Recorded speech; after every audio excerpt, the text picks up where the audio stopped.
Hi friends, welcome back to talk of today. ಮನೆ ಕೊಟ್ಟವರಿಗೆ ಒಂದು ಗುಡ್ ನ್ಯೂಸ್ ಇದೆ. ಸರ್ಕಾರದಿಂದ ನಿಮಗೆ 2 ಲಕ್ಷ ರೂಪಾಯಿ ಸಹಾಯಧನ ಸಿಗಲಿದೆ. ಸ್ವಂತ ಜಾಗ ಇದ್ದರೂ ಹಣದ ಅಡಚಣೆಯಿಂದ ಮನೆ ಕಟ್ಟಲಾಗದೆ ಪರದಾಡುತ್ತಿರುವ ಬಡ ಮತ್ತು ಮಧ್ಯಮ ವರ್ಗದ ಕುಟುಂಬದವರಿಗೆ ರಾಜ್ಯ ಸರ್ಕಾರ ಒಂದು ಸಿಹಿ ಸುದ್ದಿಯನ್ನು ನೀಡಿದೆ. ತಲೆಗೊಂದು ಸೂರು ಹೊಂದಬೇಕೆಂಬ ಕನಸು ಕಂಡವರಿಗೆ ಆಶ್ರಯ ವಸತಿ ಯೋಜನೆಯ ಅಡಿಯಲ್ಲಿ ಆರ್ಥಿಕ ನೆರವು ನೀಡಲು ಅರ್ಜಿಯನ್ನು ಆಹ್ವಾನಿಸಲಾಗಿದೆ.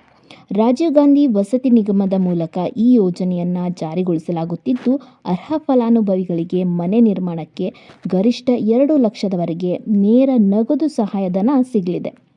ಈ ಯೋಜನೆಯು ಮುಖ್ಯವಾಗಿ ವಸತಿ ರಹಿತ ಹಾಗೂ ಆರ್ಥಿಕವಾಗಿ ಹಿಂದುಳಿದ ಕುಟುಂಬಗಳನ್ನು ಗುರಿಯಾಗಿಸಿಕೊಂಡಿದೆ. ಮನೆ ನಿರ್ಮಾಣಕ್ಕೆ ನಿಮಗೆ 1.2 ಲಕ್ಷದಿಂದ 2 ಲಕ್ಷದವರೆಗೆ ಸಹಾಯಧನ ಸಿಗುತ್ತೆ. ಇದಕ್ಕೆ ಏನು ಆದ್ಯತೆ ಇರಬೇಕು ಅಂದರೆ, ಯಾರ್ಯಾರಿಗೆ ಸಿಗುತ್ತೆ ಅಂದರೆ ವಿಧವೆಯರು, ವಿಕಲಚೇತನರು ಮತ್ತು ತೃತೀಯ ಲಿಂಗಗಳಿಗೆ ಶೇಕಡ 10ರಷ್ಟು ಮೀಸಲಾತಿ ಇದರಲ್ಲಿದೆ. ಮತ್ತು ಹಣವು ನೇರವಾಗಿ ಫಲಾನುಭವಿಯ ಬ್ಯಾಂಕ್ ಖಾತೆಗೆ ಜಮೆಯಾಗಲಿದೆ. ಅರ್ಜಿ ಸಲ್ಲಿಸೋಕ್ಕೆ ನಿಮಗೆ ಇರಬೇಕಾದ ಅರ್ಹತೆಗಳು: ಅರ್ಜಿದಾರರು ಕರ್ನಾಟಕದ ಕಾಯಂ ನಿವಾಸಿಯಾಗಿರಬೇಕು ಮತ್ತು ಅವರು 18 ವರ್ಷಕ್ಕಿಂತ ಮೇಲ್ಪಟ್ಟಿರಬೇಕು.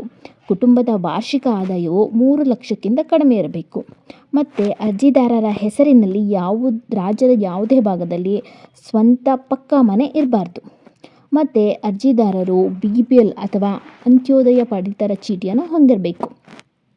ಅರ್ಜಿ ಸಲ್ಲಿಸುವಾಗ ಈ ಕೆಳಗಿನ ದಾಖಲೆಗಳನ್ನು ನೀವು ಸಿದ್ಧಪಡಿಸ್ಕೋಬೇಕು.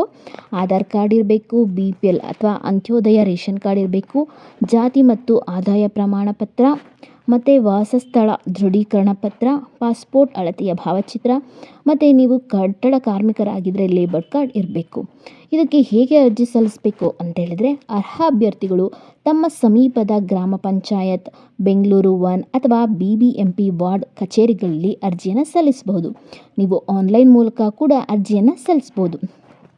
ನೀವು ಯಾವ ವೆಬ್ಸೈಟ್ಗೆ ಭೇಟಿ ನೀಡಬೇಕು ಅಂತ ಹೇಳಿದರೆ, ರಾಜೀವ್ ಗಾಂಧಿ ವಸತಿ ನಿಗಮದ ಅಧಿಕೃತ ಪೋರ್ಟಲ್ನಲ್ಲಿ ಲಾಗಿನ್ ಆಗಬೇಕು. ನೀವು https://ashraya.karnataka.government.in ಈ ವೆಬ್ಸೈಟ್ಗೆ ಲಾಗಿನ್ ಆಗಿ ನೀವು ಅಪ್ಲೈ ಮಾಡಬೇಕು.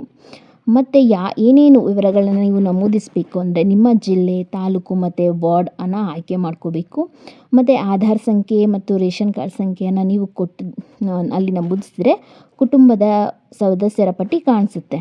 ಅರ್ಜಿದಾರರ ಹೆಸರನ್ನು ನೀವು ಸೆಲೆಕ್ಟ್ ಮಾಡಿಕೊಂಡು ಜಾತಿ ಮತ್ತು ಆದಾಯ ಪ್ರಮಾಣ ಪತ್ರದ ವಿವರನ ಕೊಡಬೇಕು. ನೆಕ್ಸ್ಟು ನಿಮ್ಮ ಮೊಬೈಲ್ಗೆ ಬರುವ OTPಯನ್ನು ಅಲ್ಲಿ ಸಬ್ಮಿಟ್ ಮಾಡಿದರೆ ನಿಮ್ಮ ಅರ್ಜಿ ಸಲ್ಲಿಕೆ ಕಂಪ್ಲೀಟ್ ಆಗುತ್ತೆ.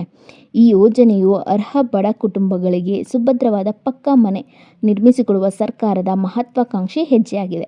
ಹೆಚ್ಚಿನ ಮಾಹಿತಿಗಾಗಿ ನೀವು ನಿಮ್ಮ ಸ್ಥಳೀಯ ಪಂಚಾಯತ್ ಕಚೇರಿಯನ್ನು ನೀವು ಸಂಪರ್ಕಿಸಬೇಕು.